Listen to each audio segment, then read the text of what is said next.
Well, you know, I'm starting to worry that I'm going to be replaced in a few years. Giving the keynote is always fun, but clearly he's going to be able to do it better. What I want to do today is talk about how we are on the verge of the golden age of invention, entrepreneurship, and change. Invention, it's wonderful. Change is scary. Probably we will have the biggest problems because the speed of change is going to be too aggressive for many people. Let me tell you about my journey for a minute. Come on, there we go. That's me. I was a ham radio operator. If you were a geek in the 50s, that's what you did, because the computers hadn't been invented yet. And then I worked I was getting an engineering degree, and I saw a game being played on the screen right there. This is a PDP-1. This was 1966. And at the same time, I was working in an amusement park to put myself through college. Yeah, it had a roller coaster in the whole 9 yards. But then I decided I had an arcade, and I understood the economics of the coin-operated game business. And I knew that if I had that screen in my arcade, people would put quarters in. But 25 cents into $1 million computer, and the math didn't work. So I filed it away. And 4 years later, I decided to build Computer Space, which was an attempt to bring that game to the masses in a coin-operated form.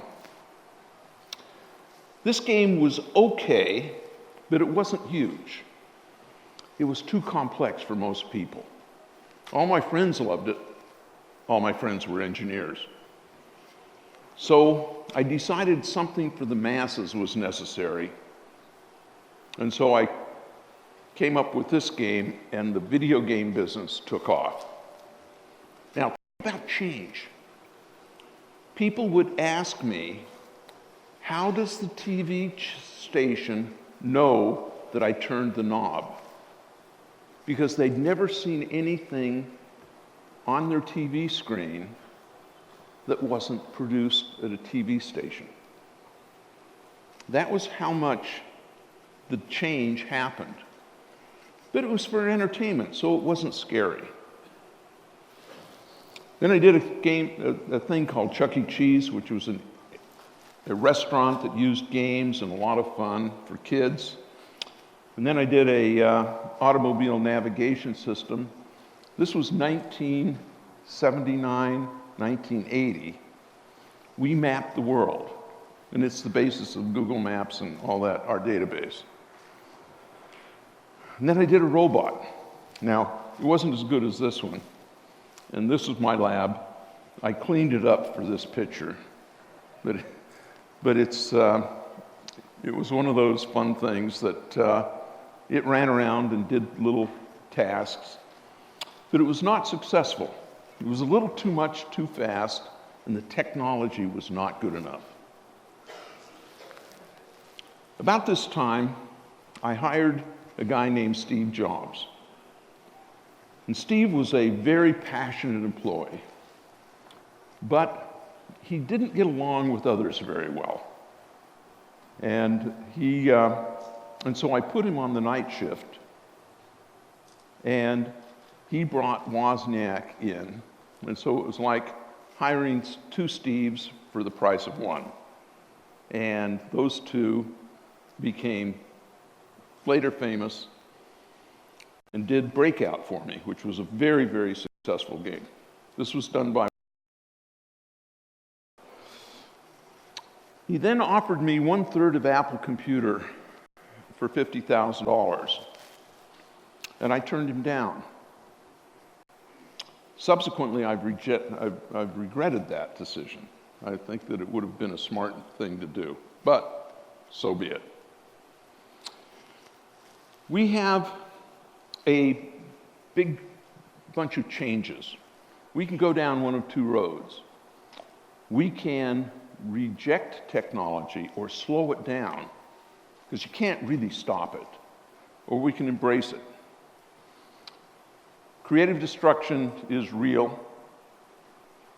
At the turn of the century, 1821, Ned Ludd started the Luddites. And he was a weaver, and he got thrown out of work by the Jacquard loom, steam-powered weaving machines. And he started the movement to stop technology. By times 1850, there were more soldiers in England fighting the Luddites than he deployed to fight Napoleon. We're going to be facing this, in my belief, because people don't like the idea of losing their jobs. And when the change happens too fast, there's going to be pushback. Ned could have just walked across town and been part of building the British rail system. Different job, better pay, but different skills. This is what we're doing. I want to live here, and here, or here, or here. The future has so much to offer that we have to keep our minds clear that we've got to do things bigger, better, more intelligently. One of those areas is nanotechnology. And I feel as a keynote, I need to just touch on some of the new things. And later speakers will be going deeply into many of these things. But here we go, nanotechnology. We can now create nanotubes that are 1,000 times stronger for the amount of weight. What does that mean?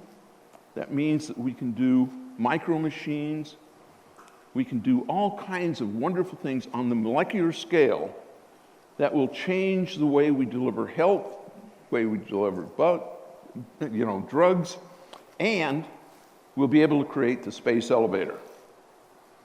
The space elevator can get a kilogram into orbit 1,000 times cheaper.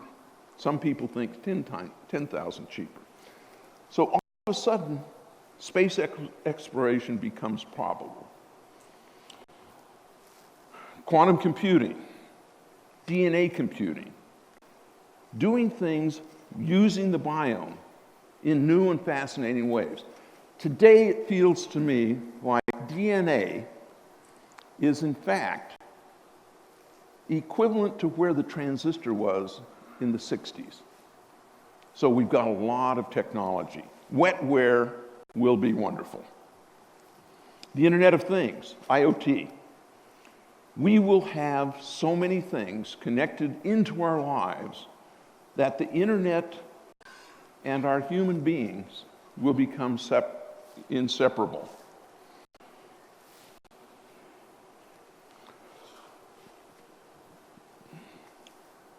There are now 704 companies, and this slide is old. There's probably well over 10,000 Internet of Things companies providing everything from smart toilets.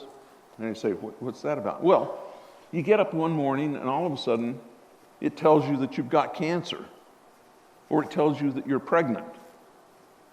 If it tells me I'm pregnant, I've got a real problem. But then that's another story. Bitcoin, very important. What are we going to be using as the transaction, as the internet becomes more and more pervasive in all of our lives? Cast AR, the ability to play board games that come alive with your friends. Magic Leap. I don't know why anybody wants a whale in their gymnasium, but it's one of the promises. There's all kinds of fun stuff going on. It's like a dark and stormy night, and the HoloLens and the augmented reality brings everything to life in a new way. Samsung, HTC have these wonderful systems, Sony, that bring the world and technology together. Of course, we know Pokemon Go. There's a Moment Factory where they create major installations and parks. Can you imagine walking through this park is in Montreal, in which the whole park comes alive with light and sound and action? The whole world becomes the playground for entertainment. And why is this important? It's because if you look at the way people spend money, particularly millennials, we're moving from a goods economy of things to an experience economy of fantasy, of games, of experiences. And so experiences is a very important part of the things that we need to be creating, fixing, and inventing. These places are fun. George R.R. Martin, who wrote the Game of Thrones, it's a very big TV program. I guess you have it here in Korea too, where everybody gets killed every few episodes. Well, he put together a large warehouse and put artists together. And in Santa Fe, New Mexico now, there is a warehouse in which every 10 square meters, or 3 square meters, there's a room that are all wildly different. This is one, this is another, this is another. There's new kinds of games coming. This is a story type game. Amazon Echo, voice recognition.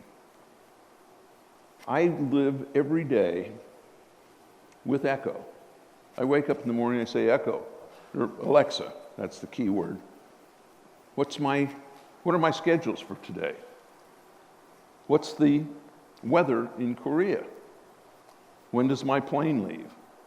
And she tells me. And then 2 years ago, or a year ago, I programmed Alexa so that I could say, Alexa, turn on Christmas. And I had some of the smart plugs that would turn on the Christmas tree, turn on the outside lights, and start playing Christmas carols. One command. Now, it took me a half hour to do that, so I'm not sure I actually saved time, but it was very impressive for my friends. Device 6 is an app that blends story with game in a very interesting way. And I believe in augmented and virtual reality, we're going to be seeing this more and more.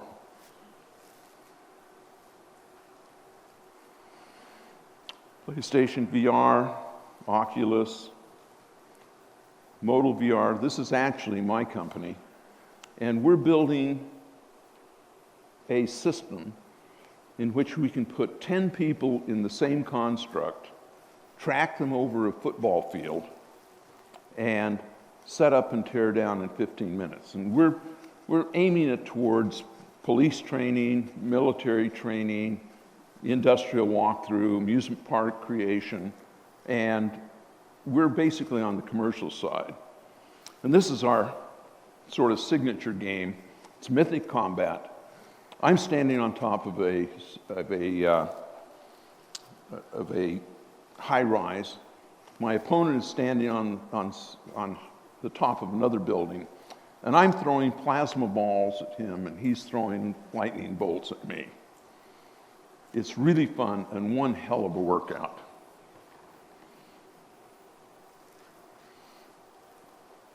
There's also a unit that we have where you can walk through and you actually in VR, you can edit your environment.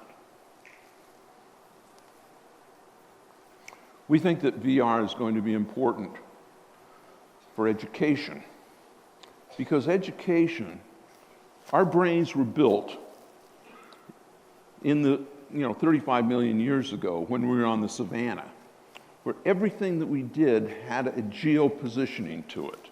So we're used to thinking in terms of geospatial items. You will be able to remember what you learn if you walk through it better than if you just read about it, by a lot. So we think this will be changing a lot with education. I'm doing games with Spill Games, the Future Group. This integrates real live motion into some of the game engines, Unreal, Unity, what have you. WT Fast normalizes connection speeds. Let me talk about the self-driving car for a minute.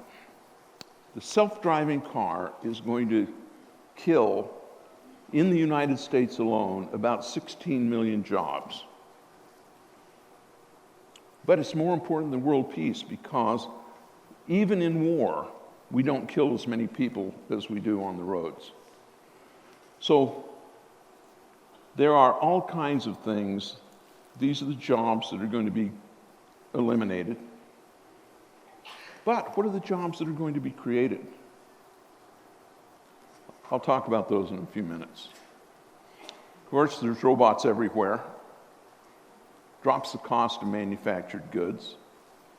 Bioimplants, changing medicine. There's automated farms. What's this person doing? This person is a cowboy. It's projected that within 15 years, 80% of the hamburger we consume will be done in vats. These people will be the cowboys of the future, creating beef for consumption. No waste, just nutrients, growing beef protein in vats as a chemical process. Medical diagnosis, retail automation, all these things change the world in a very important way. But education has to change the most, because without good education, we will not be able to accomplish the changes that are necessary, because the skills required for tomorrow's jobs are different than the skills that we have today. We have to be collaborative. Classrooms don't work. If somebody says that they're in the 3rd grade and they got an A, it's a bad school system. Being in a grade means that you are being batch processed. Everybody should be an individual. It should be granular. It's like schools were invented before the internet. You should move at your own pace. In a classroom, there's one person being taught at the right speed. The other half are bored. The other half are lost.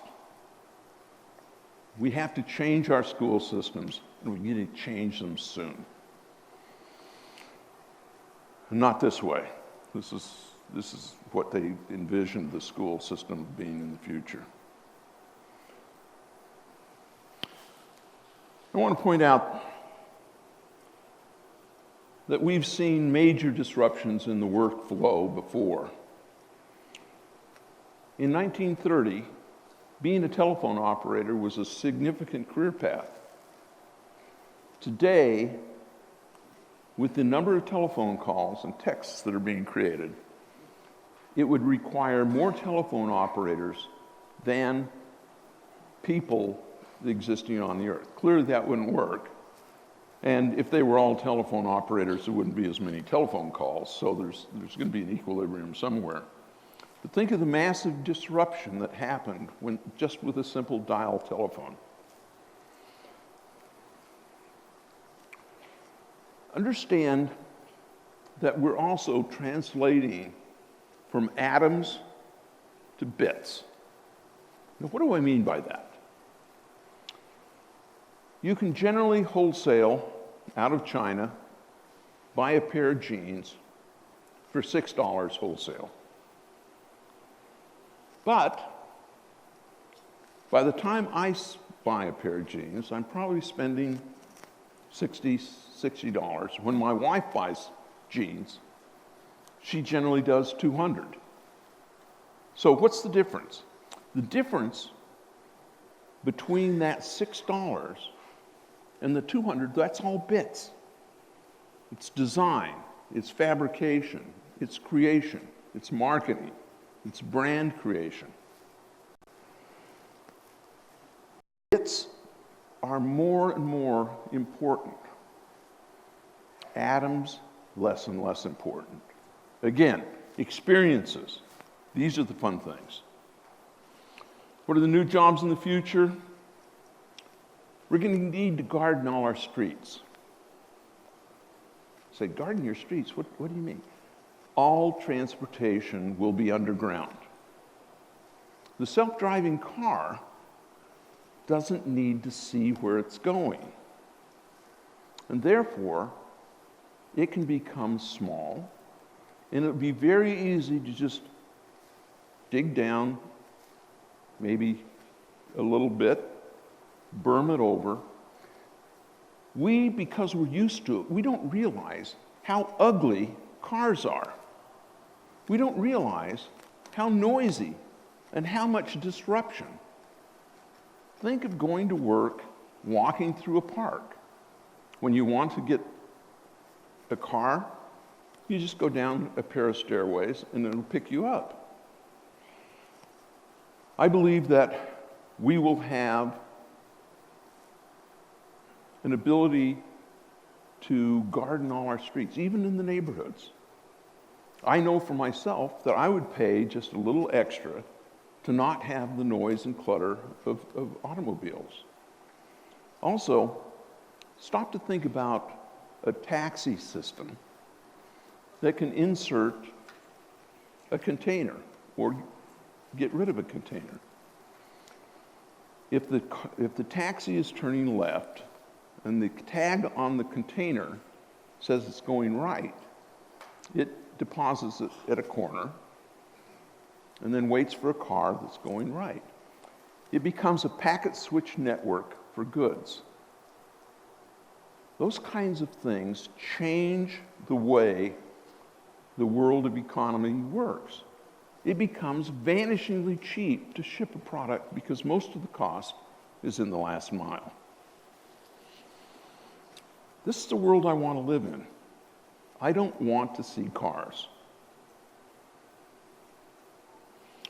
But more than that, the self-driving car will be able to travel safely at 200 kilometers, 300 kilometers an hour.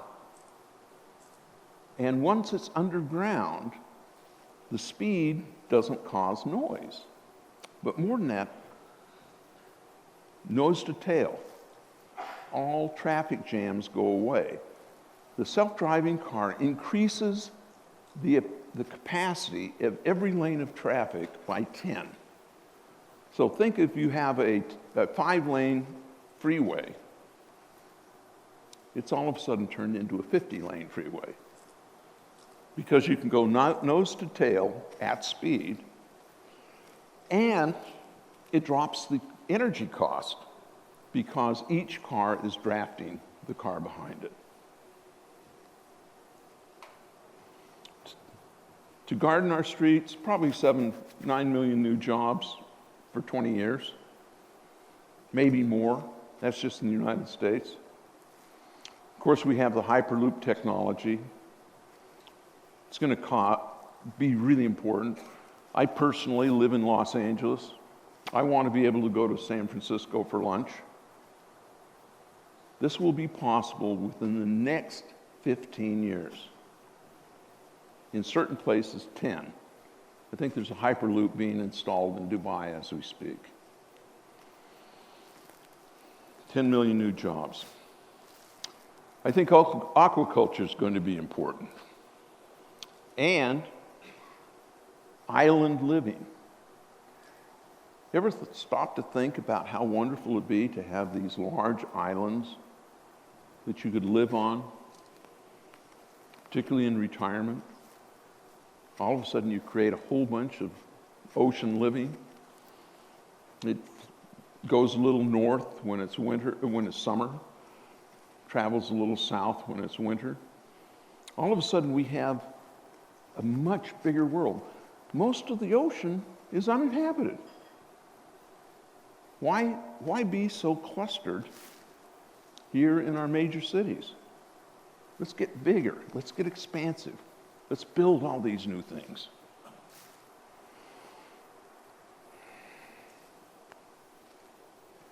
At least 6 million new jobs. And we'll be able to fix education.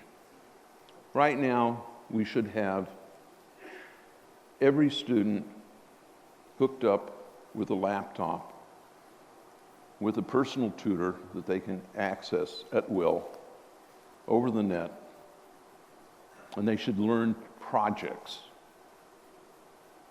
Everybody should know how to make a YouTube video, create a website, type at least 50 words a minute. We can fix this and we can make it happen for everybody. And entrepreneurship is actually going to be the key. And Korea has a lot of entrepreneurship going on, but it needs more. And so let's talk about what are the steps. Choose your team with care. When you start a company, the first 10 people that you hire are massively important because they tend to replicate themselves. And if you have a flaw in the seed crystal, it will replicate itself forever. And your company will fail, often just because of one toxic team member. Don't start with engineering. Start with marketing. Write a one-pager that says everything about the product or service that you want to do, and then you go get a customer. Your product doesn't need to exist yet. Desktop publishing, invention, is all you need to commit, and what it does is it creates a very understandable blueprint for what you want to do. The one-pager is powerful, and when people come to me and want me to invest in their company, I ask them, where's your one-pager? Well, let's talk about the technology. I said, no. Let me figure out how you're going to market it. Because if it's going to cost you too much to market it, then the business will fail. Creativity. How do you get some? Do you take a shower? I actually think that there's a bigger process than that.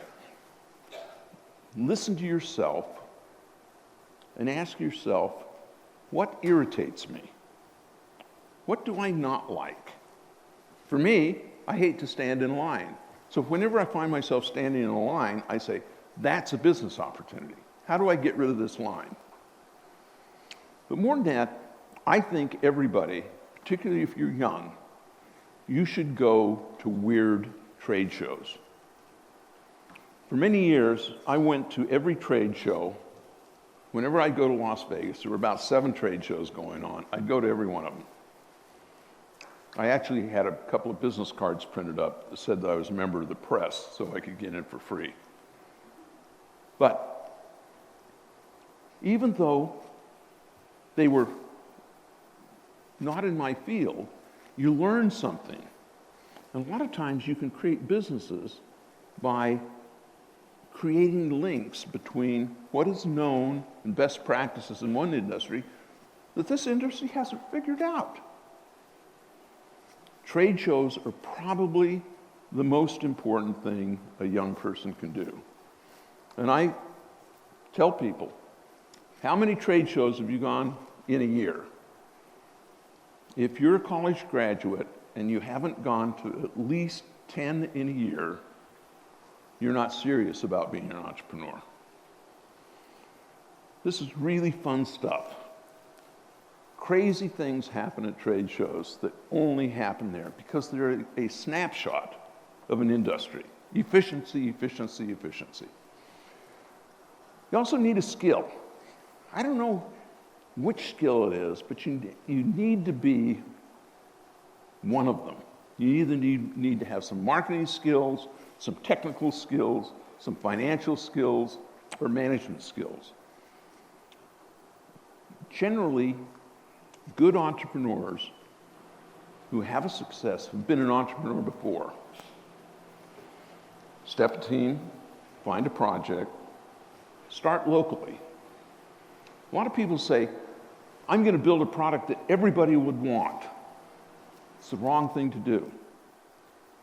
If you design for everybody, you end up sort of designing for nobody.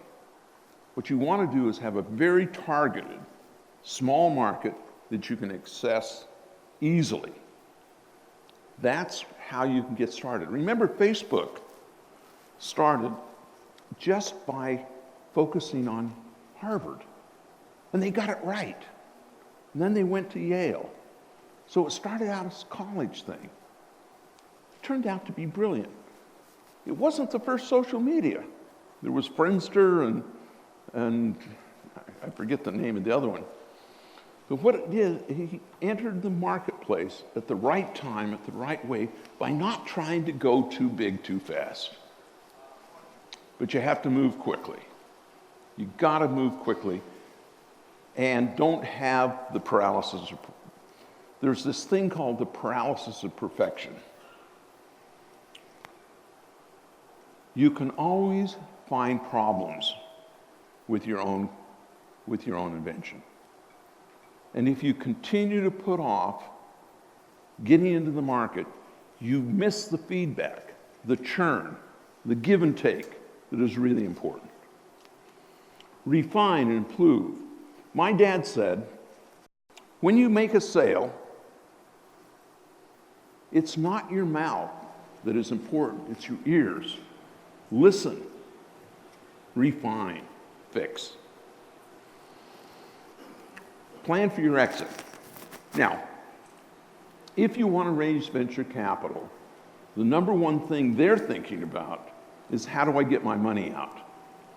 They think less about being a successful company than who can I sell this to or can I take it public? That's their exit. And figure out how to get rid of risk, because risk kills creativity.